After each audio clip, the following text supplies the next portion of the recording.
Let's talk about blogging. I'm going to go into syllabus and course documents, because remember, syllabus and course documents is a place that we go in order to find out all of our information of how to do things. And so under syllabus and course documents, I'm going to go right on down to blogging, and I'm going to click on blog information. Let's see what we need to do.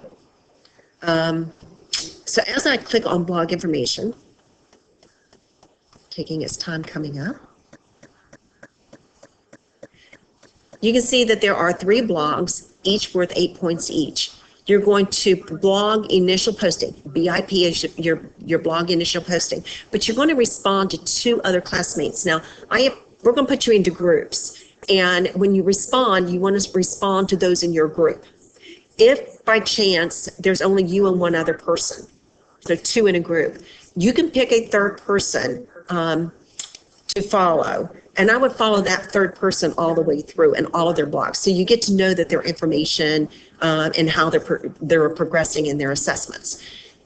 Sometimes, like one semester, we had 2 groups that were elementary math and 2 groups that were elementary social studies. I don't like groups of 4. Melanie and I try to keep them to 3.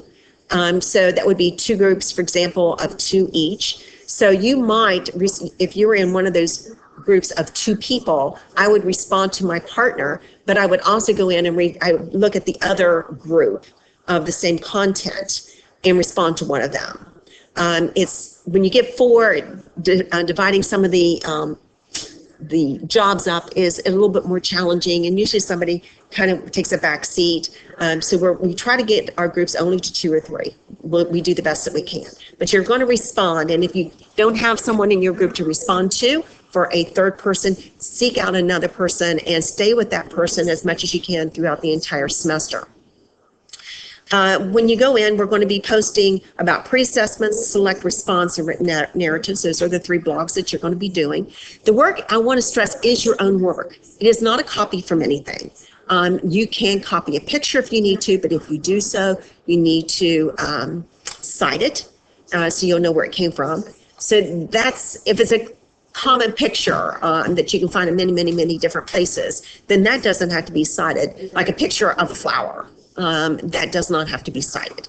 So, because you can go in and get a lot of pictures in different ways. But make sure your work on the blogs and your work on your assessments is your work and not something that's been copied.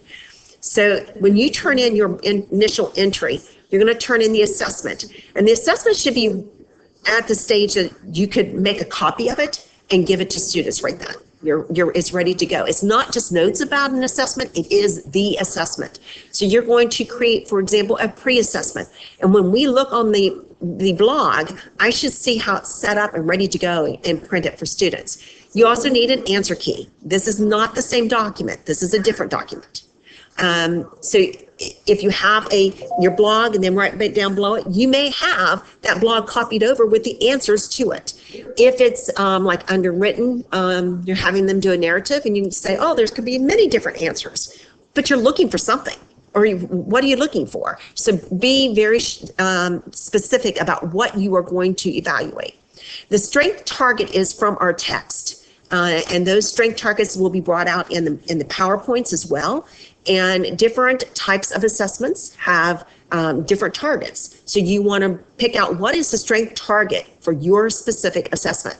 You're going to write the Virginia standards because you've chosen them in the very beginning of this course. You've chosen the standards that you're going to be creating all of your assessments on. So you're going to say, it may not be all of them. Maybe it's a piece of those standards that this assessment that you are creating is based on.